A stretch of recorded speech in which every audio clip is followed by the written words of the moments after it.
Welcome to Straight Up Dog Talk, a new kind of podcast where no topic is off limits. We're bringing in experts and owners to have the conversations we should be having as a dog community. Each week, a new guest will share firsthand experiences, educational resources, or professional guidance to help you learn and grow along with your dog. You won't get one perspective here, you'll get them all, because every dog is different and every owner is too. You can follow along on Instagram, TikTok, and Facebook at Straight Up Dog Talk, or by visiting www.straightupdogtalk.com. Tune in from any of your favorite podcast platforms. This episode is sponsored by Pet Matrix Premium Canine Supplements. Straight Up Dog Talk is super excited to be partnered with Pet Matrix. After exhausting several other pet supplemental brands, I am now seeing the results that I have always been searching for Toby and Fitz. Pet Matrix supports all three pillars of canine wellness using their cell matrix delivery. It delivers nutrition directly into the cell. If you're looking for a supplement that pairs with nature and science, look no further and get your dog on Pet Matrix today. Welcome to Straight Up Dog Talk. I'm back again and with a very special guest. A lot of you guys know about SniffSpot, and I have the privilege of having the owner and creator, David, with me here today to talk about SniffSpots, to educate you on how it started and how you can use it. How are you doing today, David? I'm doing great. Thanks so much for having me. Absolutely. We have quite a few people who already follow the podcast that use SniffSpots and have actually worked as partners with you guys for SniffSpots. We can give a shout out to, I know for sure, Methodological Dogs did one for you, and I know there's a few others too. And so I really love to see that integration in the community. So let's start off by telling people what SniffSpots is and why you started it. Yeah, it's cool that you mentioned community. I'll get into that. So you can think of SniffSpot like Airbnb for dog parks. That's maybe the easiest way to explain it.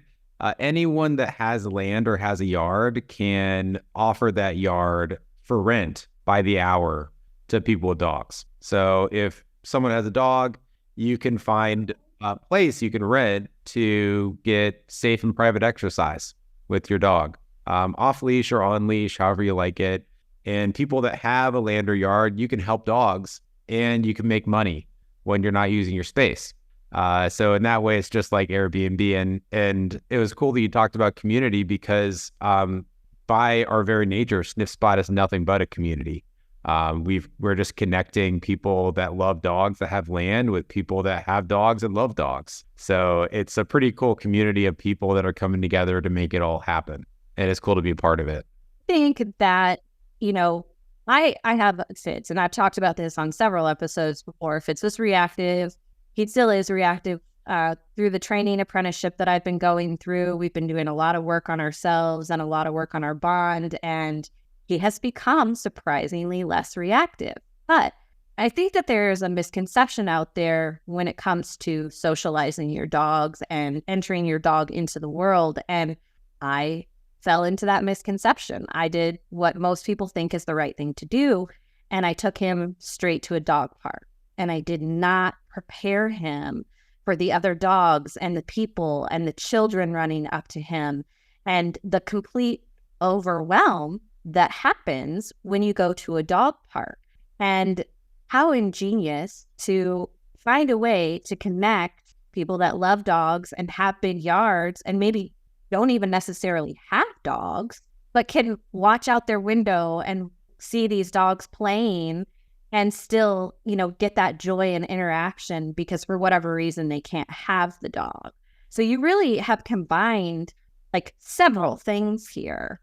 So let's talk a little bit about reactivity and the dog parks. And, I'm guessing you must have had an experience here that kind of triggered this whole thing. So would you mind sharing that with everybody? Yeah. So a lot of people, when they're talking about SniffSpot, they say, "Wow, such a great idea! Like, what's your background? Were you working with dogs?" And I love dogs. I've loved dogs all my life, but I'm far from a dog expert myself. I always wanted a dog when I was a kid, but my parents, my dad was allergic to dogs, and my brother, so I never could have dogs. I dog sitted. I adopted my first dog in 2016, Soba, and I was living in Seattle, just having all kinds of adventures and misadventures at public dog parks with Soba. Similar, sounds like, to your story, just trying to do the best I can with a dog in the city. At the same time, the woman I was dating, is now my wife, Rebecca. She also has a dog, Toshi, and she had traveled with Toshi. And she texted me one night. She said, it's really hard just to find places to let Toshi off a leash and just do his business. And I wish there was an app where I could find places. And that literally right there was the original light bulb, looking at all these empty yards. But it's really been the community that's made SniffSpot what it is. Because I put up a simple website, and then people started telling me what they wanted. Both our hosts and our guests, and we've gotten a lot of advice from dog trainers and other people. So it's really just been a community project of people kind of dragging me along to figure out what to do here. And it's been really fun to be a part of it. Well, and you don't just have yards for sniff spots either. You have like indoor play area sniff spots too, which is also really cool because now you can, have people who want to focus more on like maybe some trick training or some routines or, tunneling, things like that. You guys have the ability to have access to places like that. So with that being said, let's talk a little bit about how do you find a sniff spot near you? So SniffSpot's got a website. We've got a mobile app, and you can go on there. It'll naturally geolocate to where you are, and it'll show you spots around you. And like you said, it's been really cool to see how SniffSpot has developed as it's grown. So we've got over 15,000 spots now. I think it's more than 16,000 spots that are active right now. And there's pretty much anything you can imagine on there. So when you're searching around, make sure to use filters to find what you're looking for. If you want a fully fenced spot, if you want a spot that's acreage versus a yard, we've got spots that have swimming pools, lakes, rivers, beaches. You've got spots that have hiking, indoor spots. Pretty much anything you can imagine is out there. It's been really cool to see the kind of ingenuity of our hosts that have just seen space and imagined what it could be and made it into something that's been really popular with dogs. That's really cool. Do you think that you have sniff spots in every state now? Definitely. Yeah. Even Alaska, even Hawaii, even North Dakota. We've got spots everywhere. Almost anywhere you look, you can find spots now. That is so awesome. I have a really big backyard, so I had never thought about, doing a sniff spot. But I mean, I think that it would be fun just to take Fitz and go adventure and see, how he does in a new environment that he can act like he acts in his own backyard, run around. And he's not really a big fan of water per se, but I think it would be neat to give him the option to explore, like a creek or any kind of like body of water, maybe not necessarily a swimming pool right off the bat, but just to allow him to kind of have that adventure and explore, because it's not something that we typically have access to. I mean, in Iowa, we have a few trails around where I live, and we have, the river runs right through the city, but definitely areas you cannot have a dog off leash on and let them explore because leash laws and rules and just being considerate of people, plus reactive dog, right? So I think it's really cool that you have made it so that there are so many options so that people can have different adventures with their dogs. Do you use your own sniff spots? Oh my gosh. I love SniffSpot. I use it. So I was surprised by a lot of things with SniffSpot. And I think one of them was certainly, I imagined that our typical user would be someone living in a high rise. Like I was when I first started SniffSpot. And what I found is actually 70% of our guests have their own yard. And SniffSpot's not really a yard replacement. What it is a walk replacement. Even if you got your own yard, you're still walking your dog, and walking your dog is kind of stressful for you. It's not that fun for the walker, and it's also not that fun for the dog often. So people love doing SniffSpot as an alternative to walking their dog on a leash. See, we've been working on walks because that was an area that we were having reactivity in. Now, obviously, we've learned some new skills, and I think we went on our longest walk yesterday, which was 3/4 of a mile. And it was not my decision. It was his decision. He chose to keep going at the point where we normally turn to go home. He just kept going. So we kept going. But I really do think that, like you said, like, what a great alternative. Like, I don't necessarily like to go on the walk. Like, that's not necessarily my jam. I do it for him because I have a high energy dog. Fitz is the kind of dog, we got one of those spy collars that tracks how many steps they take. And we got it like at the end of the year last year. So we got it at the end of like September or October.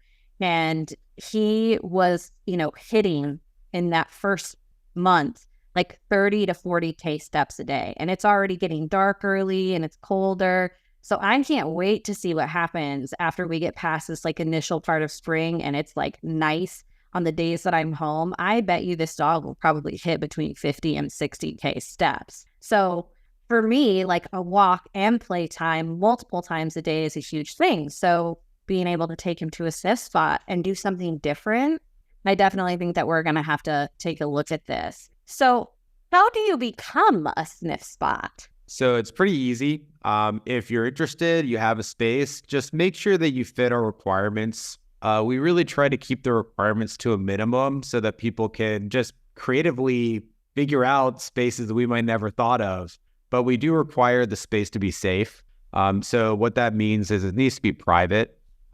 You can't share, if you're in an apartment complex or a duplex, you can't share common areas. The space needs to be free of dogs, other domestic animals, people during visits. So if you can meet those requirements and a few others around hazards, like obvious things like empty swimming pools, or if it's unfenced right next to a busy road or something like that, make sure the space is safe. And as long as it's safe, it really just takes a few clicks to sign up. You can add your photos, add your spot description, and you can put it out there for people to start coming and visiting your spot. And our hosts are always telling us how the greatest thing they find is the joy from people being able to let the dogs run free. It's really fun.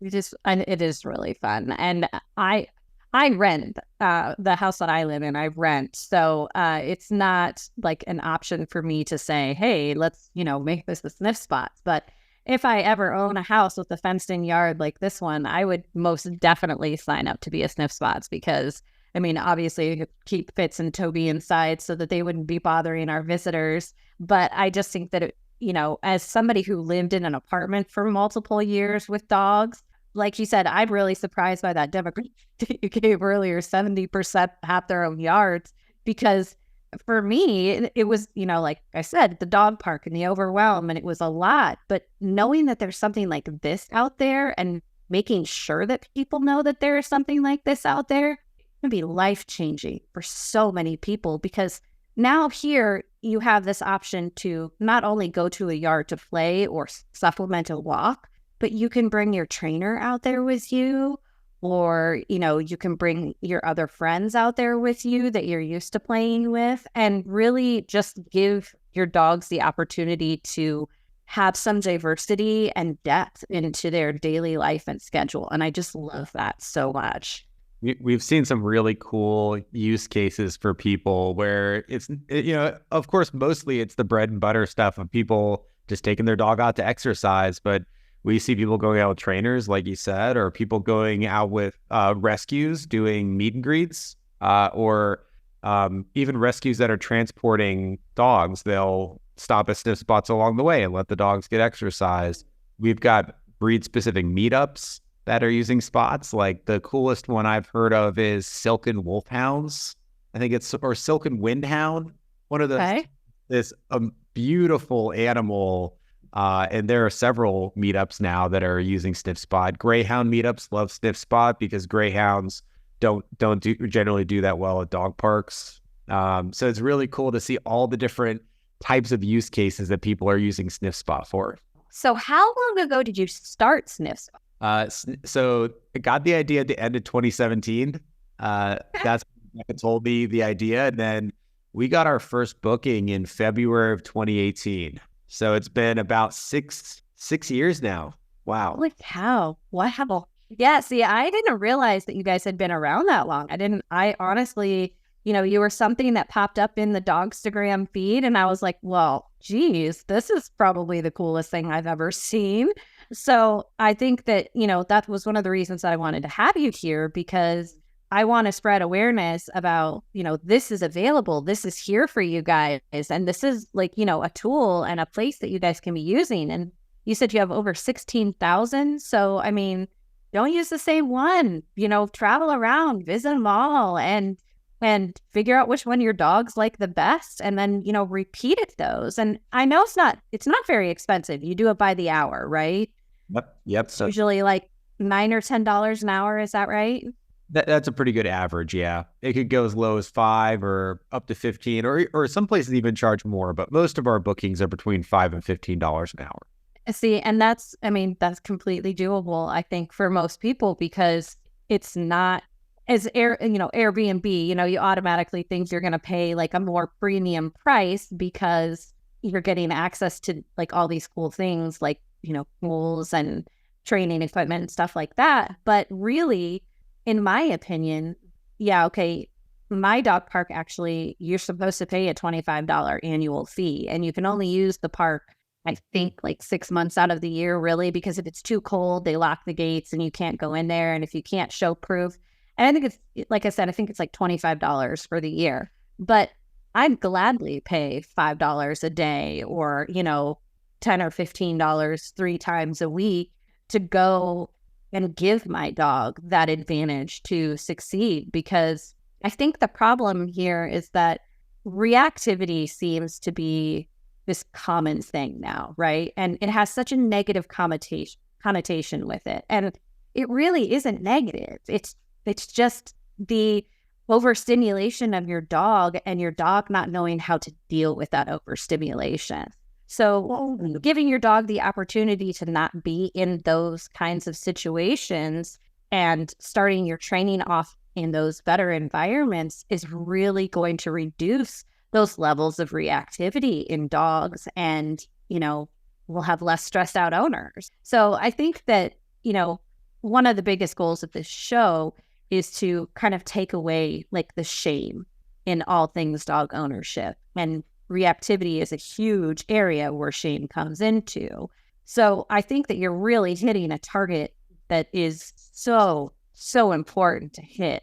And I'm going to ask, do you have dogs that are reactive yourselves? Other than, I know you said your wife does. Yeah, what you're saying really resonates with me a lot. So when like I said, I'm no dog expert. When I started SniffSpot, I didn't know the word reactivity, and it turns out that both our dogs are reactive in different ways. Soba really is reactive on leash, and Toshi is he's more dog reactive. So he had a tough upbringing. He lived on the streets in Atlanta for a while, and we don't really know exactly what happened to him, but he really is pretty selective around dogs. And Soba's really she's a lab pit mix. She's the friendliest, cuddliest dog you'll ever meet, and she's just very energetic, and she just needs to be right next to every dog that we see. And if a leash is there, then she goes nuts.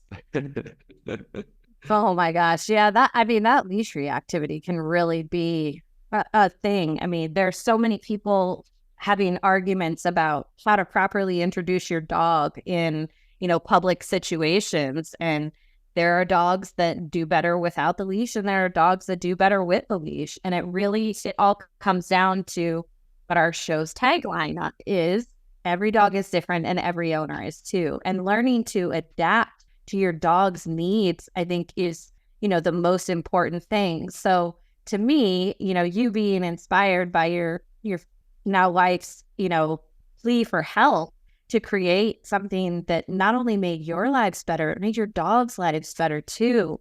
And I think that that should be the real focus of the dog community right now is, there needs to be less of this infighting on how we train, what tools we train with, negative stigmas on kennels, leashes, muzzles, e-collars, prong collars. Like right now, that's not the problem. Is making sure that our dogs are happy and that they're fulfilled and that they're getting the attention and the affection and the mental and physical stimulation that they need.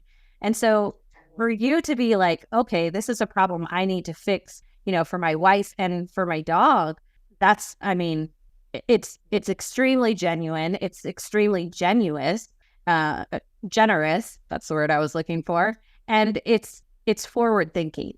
And I love people who are forward thinking. I love people who are out there trying to make change and do things that, help the community. Do you have like any long-term goals or like things that you hope to accomplish with SniffSpots in the long run? Well, your point about shame really resonates with me because I think that everyone feels bad if their dog is not the classic friendly air quotes dog, and everyone feels alone as a result. No one wants to talk about it. Everyone feels alone. And our research shows again and again that not only are many dogs reactive, but most dogs are reactive. We've run surveys, not just of our own users, but of the general dog owning population many times. And we ask people different ways, is your dog reactive? And we find that the majority of dogs are reactive. So anywhere from 2/3 to 75% of dog guardians report that their dog is reactive. So people aren't alone. It's the majority, the silent majority of people. And I think that we do need to get away from this stigma because it's not about being friendly or not friendly. It's just about being a dog. And to me, I think the big problem is that dogs are living in the modern world. And the modern world wasn't built for dogs. Some might even say it wasn't really built for people. But to me, I think SniffSpot is about getting back to something that's a little more close to nature for dogs. Like the idea is that dogs, they evolved and they were bred in this open world where they could run free until like about 50 years ago, really. And the cities grew and you couldn't have dogs running around. And so now they're living on couches and they're on leashes, and it's really bad for their physical and their mental health. And SniffSpot's trying to fit, we're not going to turn back the clock and go to live in the open world for dogs again, but we can actually maybe even do something that's as good or maybe hopefully even better. So that's our mission over the long term, is to make the world a more dog-friendly place. And I think we won't be there until we have SniffSpots on every corner. I hope that we see SniffSpots on every corner. I feel like the more opportunities that we have to, give our dogs an experience is the most important thing that we can do for them. And really just giving them as much of a world as we can, because like you said, our world is their world. They don't know that there's all of these other things out there, unless we take them to experience them. We have a lot of people who, do hiking and fishing and camping and all kinds of fun things with their dogs like that. And, that's unfortunately just not something that's accessible to everyone. So I feel like SniffSpots is an option for people who are really struggling to find something different that they can do with their dogs that also allows their dogs, like you said, to kind of get back in there, that nature element of who they are. And again, as you said, we need to be talking about it. We need to be asking each other questions. We need to be asking for help, and we need to stop feeling like, my dog did this and that's not okay. Okay, it's not okay that your dog did that, and let's talk about it, but let's not feel bad about it. And let's not make you feel bad about it. And one of the things that I really have been chirping on a lot on this podcast is like being transparent.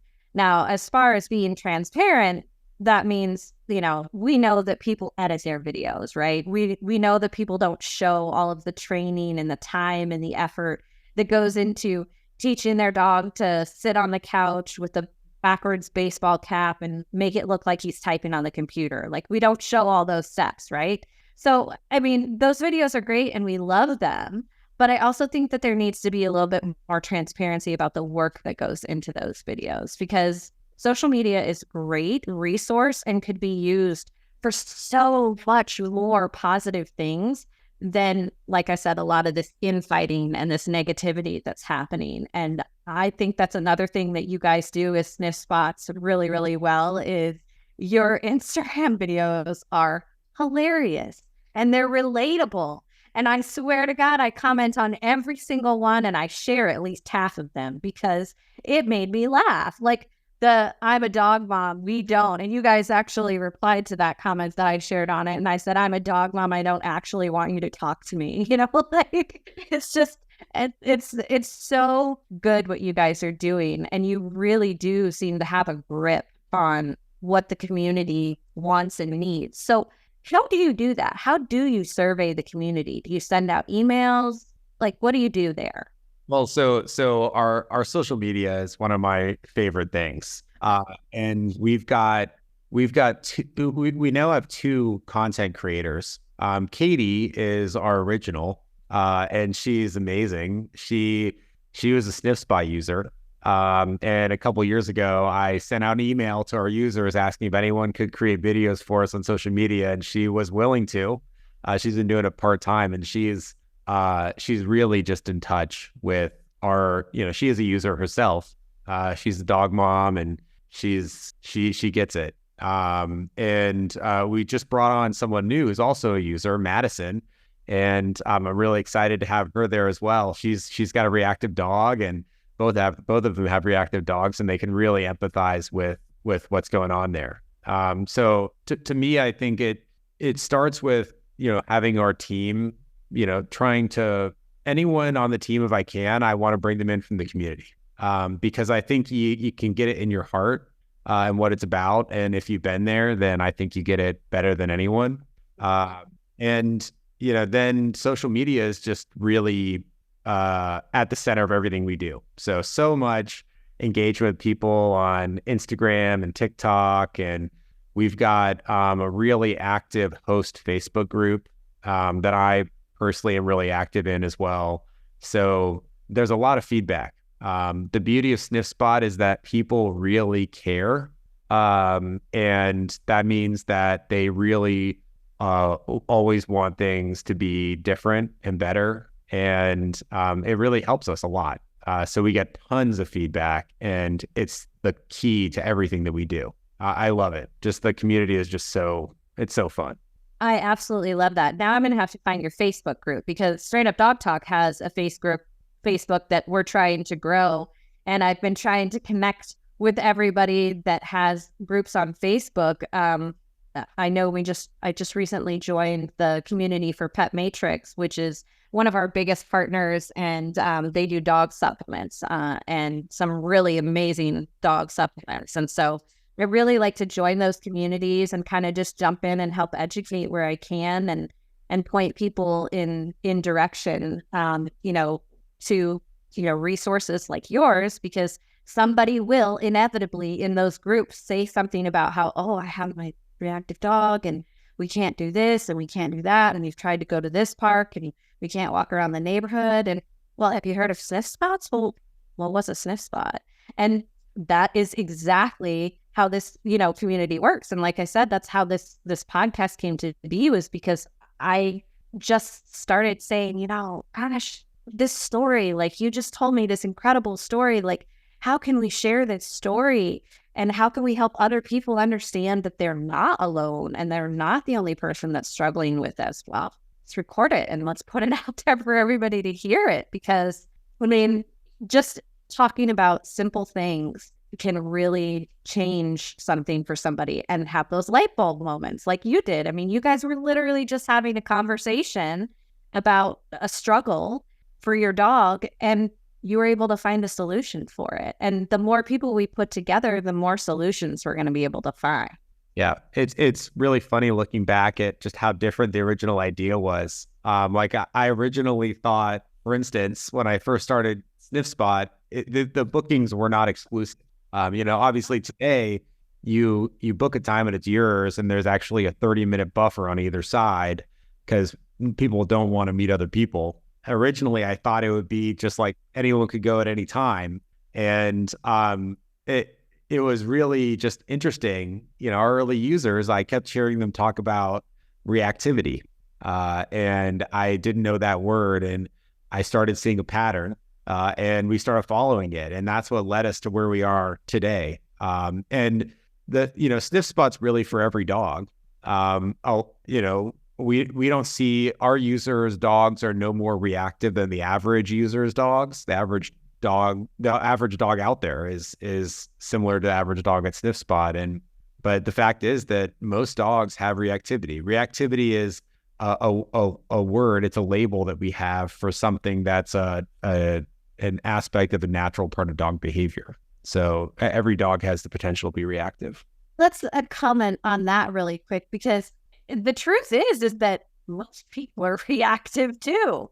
I mean, we're maybe a little bit different in how we react to things, but people have emotions. We're going to get upset about things. And if we get upset about things, then our dogs are also going to get upset about things. And that's going to elevate the level of how upset they are about things. So if we can create situations where our stress is low and our dog stress is low, and we're out there having fun instead of, I'm worried about that dog over there. Oh gosh, that person just let their dog off their leash. Oh my gosh, there's this child charging at me now. Those situations can really put people in bad situations. And I think that it's incredible that you went from thinking, okay, this is what it's going to look like, to molding it into what we truly needed in this society. I've learned some interesting things in my dog apprenticeship about, other countries and their laws and stuff, and how they treat their dogs. And in particular, Sweden is this country that they think it's weird if you don't have your dog. They think it's weird if you don't include your dog in everything you do. And they don't have leash laws, and dogs are just kind of like, they just kind of roll with their people, and they just kind of hang out. I mean, how much cooler would life be if we could just, include our dogs in everything and not have so many restrictions and rules and people questioning, is that a service dog? And is that dog actually allowed to be here? Like, I understand why there's rules, but if we could actually get things figured out as a whole, it would be so much of a much nicer place and environment in general for everyone if we were accountable for our actions as owners, followed, leash laws, and just kind of let people exist instead of getting in their space all the time. Because that's our reactivity, is put your dog on a leash. It's not a service dog. Oh, are you doing that right? Don't use an e-collar. Don't use a prong collar. Don't use a kennel. That's our reactivity. So I think that if we could learn to be less judgmental and just help each other a little bit more, we would find that our dogs would probably be a lot less reactive as well. So something that I've learned about as I've been working on SniffSpot is I didn't realize how archaic a lot of aspects of the world are for dogs. I was in Seattle, and things are pretty progressive, and something that really gets me going is breed bans. I personally had this experience when I was looking for an apartment in Seattle. I went to some pet-friendly apartment, and I went there. It's a modern apartment building, huge apartment building. And they're like, yeah, we're pet-friendly, but we don't allow pit bulls. And my dog's a pit mix. And literally the leasing agent was like squinting at my dog, like, is that a pit bull? And it just struck me so wrong. And there are places where, pit bulls are literally not even allowed, to live. It really just blows my mind that people would be focused on breeds. And to me, that's not the issue. And the world is, and still, mostly the breed ban's getting rolled back, but there are some places where they're still getting implemented. So the world.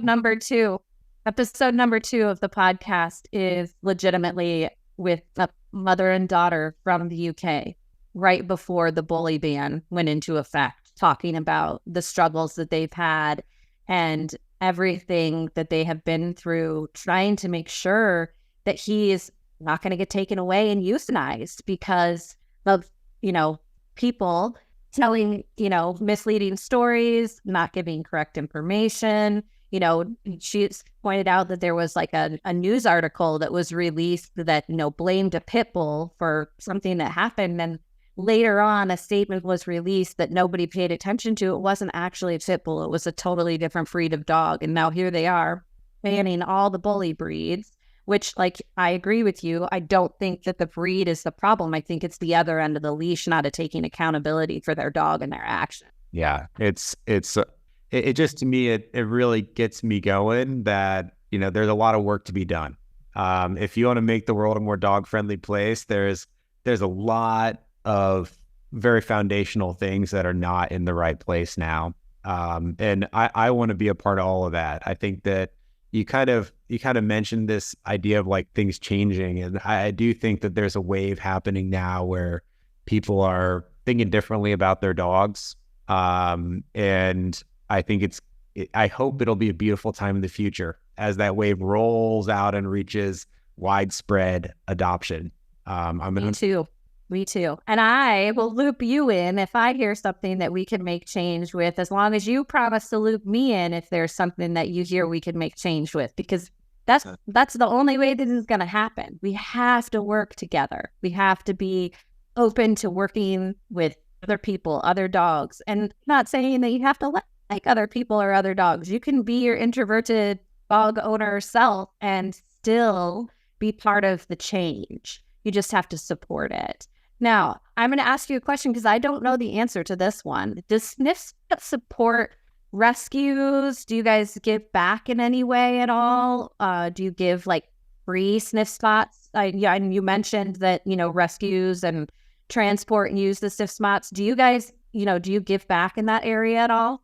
So from the beginning, our host community has been supporting their local rescues. So hosts can issue discount codes where they'll partner up with their local rescue, and that's been a big thing for a host from the beginning. And now, our social team, Katie and Lexi, who works with our third party social media partners, they're starting to do more and more with rescues, and it's something we're really looking into. I think that from the rescues I know, those people, many of them are just almost individuals or very small organizations, and they're working so hard. Like they're the hardest working people I know. And it's incredibly thankless. It's incredibly expensive. I know people that are running up personal credit cards to take care of dogs' medical bills, and it's an incredibly, painful job. And I think there's so much room to support those people, and it's really something that I want to get into. So it's something we're looking into, and keep an eye out. Yeah, absolutely, because I will 100% help you guys promote that, help you guys share that, because I think that if you can give back to rescues in any way, I work really closely with Wild Wolfpack Treats, and they give half of the money that they make. Everything that comes in goes directly to shelters, specifically long stay programs. And they're the ones that do our logo cookies. We have Toby and Fitz cookies as well. And instead of me taking, a cut, like an affiliate cut, I tell her to donate that extra 10% as well. So on those sales, they get 60% instead of 50%. And I just think that finding ways to give back like that is really important. It's another thing that blows my mind about this world. I didn't know it before the fact, or I never thought of it before the fact, that there's like over 1 million dogs every year that are being euthanized here in the U.S. I think it's like 1.5 million dogs. It's declining. It's going down at least over the past 10 years or so. But well, we had a spike recently, unfortunately. The COVID bubble kind of changed. I mean, we have a massive shelter overpopulation crisis on our hands right now. We have an episode coming out, I think, in like 2 or 3 weeks about that, where it basically talks to you about backyard breeding and puppy mills and how to identify them and to buy your dogs on Facebook and Craigslist, because people just don't know those things, unfortunately. You know, some things, they should seem like this is something you should know, but sometimes it's just not. Common sense isn't common sense. It's really mind-blowing, and I do think we'll look forward to a future where that's much, much less common. It's something that's exciting to look forward to, and that's something that, yeah, if you want a more dog-friendly world, you know, that doesn't happen. Yeah. Well, and again, this is another area too where, you know, this isn't just about dog advocacy, it's about people advocacy too, because all different kinds of people have dogs and all different kinds of dogs. Like there's a whole different kind of combination of stuff going on, and everybody has a unique life situation and everybody has a unique story. And I think that if we would just be a little bit more understanding about the fact that everyone is going through the same thing emotionally and mentally, just in different ways and with different capacities, that we could be a lot more understanding of our dogs and their dogs and how to really, you know, approach these social situations. And then maybe some of us wouldn't be as introverted as we are, because we wouldn't necessarily have to avoid dogs for bad behavior, because there would be more responsible owners and more responsible dogs. Yeah. I think that's a great vision for the future. I truly hope that we can find some more ways to work together in the future and really just kind of, you know, connect SniffSpots with being such a positive outlet for owners, and really help, you know, send your message. Because again, I will say it again, I have said it on so many of your posts, that just what you're doing is incredible. And I appreciate so much the fact that you took a community that needed something so badly and found a solution for them. And I just think that everybody should know about it, because I 16,000 spots. That's a lot of spots. And I'm sure you guys get a lot of traffic, but I bet you if more people knew, you would probably have triple the amount of spots and triple the amount of traffic at least, because I know that there are people out there who are in need and don't know how to ask for it and don't know about SniffSpots. And, you know, that's the main goal here, is to provide connections to these places, connections to people like you who can say, hey, I've got an option for you. Or even somebody to just make a little extra money. You don't have a dog, or maybe you do have a dog, but you're gone during the day, and you can leave your gate unlocked and let people, you know, come and go and use your yard while your dogs are inside. Like, why not take advantage of that and let somebody else have a better situation in their life because of it? Yeah, it's you know, I love the idea of swapping ideas about how we can help in the future, and I think that's part of the community aspect of SniffSpot, is that we welcome everyone's involvement, and it's all part of a group effort to do it. And our guests are part of that. I mean, our guests, they don't have to pay money to let their dog have a great time, but they are. And our hosts, you know, they get so much joy out of sharing their space. And the money's nice, but that's not, when you ask a host why they love hosting, they don't talk about the money. They talk about the look of joy on the dogs' faces and on their humans' faces when they're able to enjoy their space. It's beautiful. Do you have any, I know you mentioned that there's like a few like rules for hosting. Do you have rules for guests? Like, I'm sure they have to like pick up their waste and things like that, but are there any specific things that people should know before they go to a SniffSpot? Yeah, so we have, our rules are oriented around safety. So we require that dogs have the core vaccines, which is basically rabies and DHPP. So that's a requirement for all dogs using SniffSpot. Additionally, we have certain behaviors that we require. So when you book a time, you can't show up early or leave late.